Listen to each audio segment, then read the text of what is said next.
La parole de Dieu est un trésor inestimable. Ne laisse pas ta Bible fermée. Oh non, non. Lis-la, médite-la, nourris-toi. Lis-la, médite-la, nourris-toi. Bonjour, nous connaissons tous cette histoire de paille et de poutre racontée par Jésus à ses disciples. C'est en Matthieu chapitre 7, les 5 premiers versets. Or, cette image développe la recommandation qu'il leur a adressée juste avant. Je la cite. « Ne jugez pas les autres, et Dieu ne vous jugera pas. » En effet, Dieu vous jugera comme vous jugez les autres, et il vous mesurera avec la mesure que vous employez pour eux. Mais alors quoi, mes amis? Faut-il ne jamais rien dire quand je suis dans notre avis ou que je n'approuve pas le comportement de celui ou de celle qui se dit pourtant être mon frère ou ma sœur en Christ? En fait, ne pas juger n'implique pas forcément de se taire. Et Jésus n'évoque pas ici le nécessaire discernement du chrétien entre ce qui est bien et mal, l'illusion et la réalité, le vrai et le faux, ce qui est droit et injuste. Non, ici, ces propos dénoncent le fait que juger les autres équivaut à les condamner. Cela dit, si le fait d'être pécheur n'empêche en tout cas pas de reconnaître le péché de l'autre, être imparfait n'empêche pas non plus de transmettre la foi et de témoigner de la vérité de l'Évangile. Quant à moi, à ce sujet, je vous dis ma conviction. Plutôt que de dénoncer en condamnant, il vaut 1000 fois mieux offrir un contre-modèle en pratiquant soi-même ce qui est vrai et bien. Non pas condamner, mais offrir une autre manière de faire conforme à l'Évangile. Mais avouons-le, il nous arrive plus qu'à notre tour d'être aveugles à nos propres défauts, mais très attentifs à ceux des autres. Et puis nos préjugés ne nous portent-ils pas à avoir des a priori négatifs envers les autres? Oui, il m'est bien plus facile d'affirmer que le problème n'est pas en moi, mais chez l'autre. Cet autre que j'ai parfois tant de peine à supporter et qui reste souvent un véritable défi pour moi. Sinon, pourquoi ai-je tellement besoin d'être critique à son égard?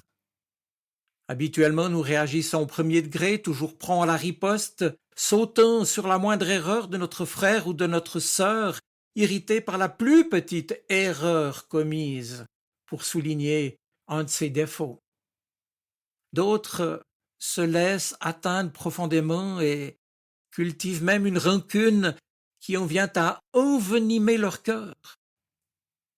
Alors Jésus nous dit, d'où tiens-tu cette supériorité qui te donnerait le droit de juger, de condamner? Ouvre plutôt ton cœur à la miséricorde de ton Père, et avec humilité, laisse-toi regarder toi-même, et tu verras ce qui t'empêche d'être bienveillant, aimant et compatissant, et d'avoir, cas échéant, le geste ou la parole qui aide. Alors comment me corriger? Eh bien, assurément, cela commence pour chacun de nous, chez soi, à la maison, avec les siens.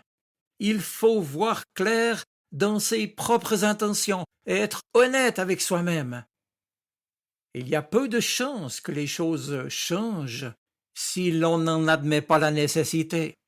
Bref, apprenons à surtout voir le bien chez les autres et à éviter les comparaisons.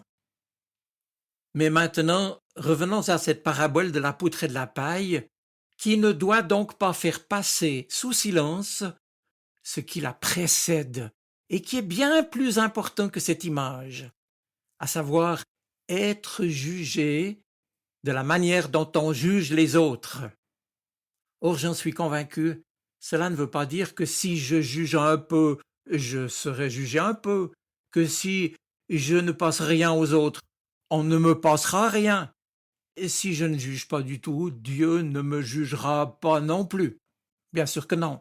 Pourquoi? Eh bien parce que le Dieu de Jésus-Christ ne se conduit pas à notre mesure. À vrai dire, Dieu est et sera plus grand que nous, et il aura miséricorde de nos manques de miséricorde. Sur ce point, nous n'avons pas trop à nous inquiéter. Mais ce n'est pas la miséricorde de Dieu qui fait ici question, c'est notre propension à juger nous-mêmes les autres. Tenez, au jour du jugement dernier, comme dit l'Écriture, nous espérons bien entendu que cette miséricorde de Dieu pour nous-mêmes nous soit accordée. Mais l'accepterons-nous pour ceux qui ont vraiment mal agi? Ou bien comptons-nous plutôt sur le jugement de Dieu pour les punir comme ils le méritent?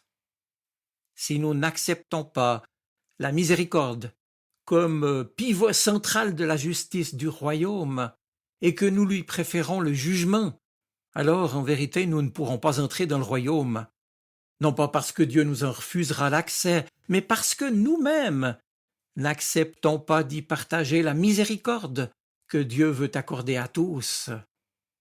Et voilà comment notre jugement nous condamne. Il est donc urgent de nous regarder avec authenticité, sans complaisance, mais sous le regard bienveillant de Dieu.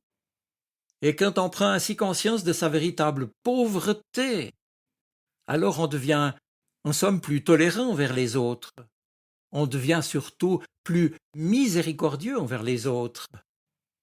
C'est que nous-mêmes, n'est-ce pas, nous avons tant à nous faire pardonner.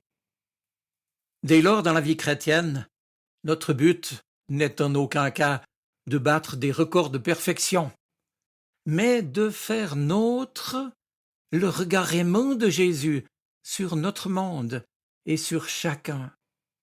Un regard que le livre des psaumes qualifie même de louange, car Dieu n'a d'autre souci que de nous aimer et de contempler en nous ce qui est beau. Et ce faisant, nous dit la Genèse, Dieu vit que cela était bon. Alors notre danger serait peut-être de penser à tort que nous sommes moralement supérieurs aux autres, jusqu'à nous permettre de juger leur conduite. Il n'en est rien, raison pour laquelle Jésus nous rappelle qu'il est vraiment très facile de voir les défauts des autres tout en ignorant les nôtres. Être dérangé par un petit défaut chez une personne de notre entourage peut nous détourner d'une lacune bien plus importante en nous-mêmes. Mes amis, et moi le premier, soyons-y alors attentifs et écoutons les oreilles et le cœur grand ouvert ce que nous dit tout à nouveau Jésus. Ne jugez pas les autres, ne jugez pas les autres, et Dieu ne vous jugera pas. Pourquoi regardes-tu le brin de paille qui est dans l'œil de ton frère, alors que tu ne remarques pas la poutre qui est dans ton œil? Comment peux-tu dire à ton frère « Laisse-moi enlever cette paille de ton œil » alors que tu as une poutre dans le tien?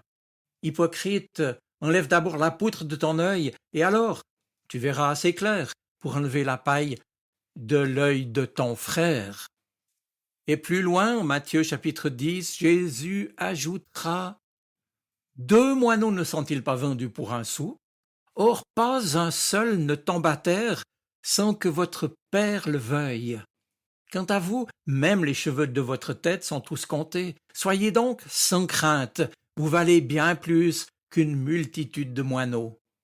Quiconque se déclarera pour moi devant les hommes, moi aussi je me déclarerai pour lui devant mon Père qui est aux cieux. » En conclusion, mes amis, qu'avons-nous à craindre du regard des hommes, quand c'est d'abord sous le regard de Dieu qu'il nous faut vivre, en adéquation avec ce qu'il nous demande dans l'Évangile? Que peut-il arriver aux moineaux que nous sommes, puisque par la main de Dieu nous sommes portés? Et savoir que tous nos cheveux, même quand ils sont tombés, sont comptés, est le gage de nous savoir déjà sauvés.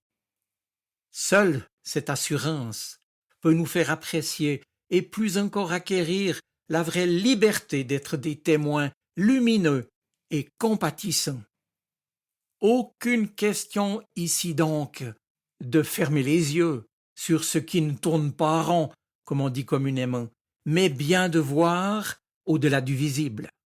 En définitive, il s'agit pour nous, ses enfants, d'être simplement frères et sœurs, et non pas juges. Je vous souhaite une bonne semaine. Soyez bénis. Amen. La parole de Dieu est un trésor inestimable. Ne laisse pas ta Bible fermée.